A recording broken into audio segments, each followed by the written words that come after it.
Kung pamilyadong tao ka na, dapat unahin mo ang kapakanan ng pamilya mo, di yung sariling kaligayahan mo.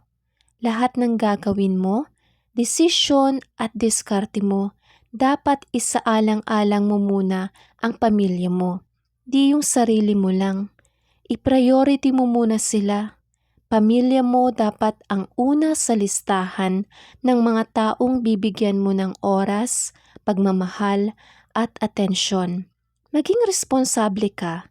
Huwag ka puro happy-happy. Kaya ka nga bumuo ng pamilya para magkaroon ng direksyon ng buhay mo. Tamang direksyon na susundan mo. Ibig sabihin, sa kanila na iikot ang buhay mo, di yung nakasanayan mo.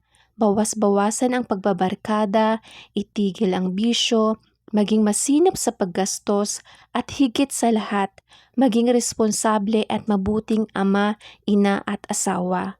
Kung di mo pa kayang iwan ang pagbubuhay binata or dalaga, huwag ka munang susuong sa tunay na giyera kasi kawawalang ang pamilya mo kung bandang huli mawawasak lang yung pundasyong binuo mo.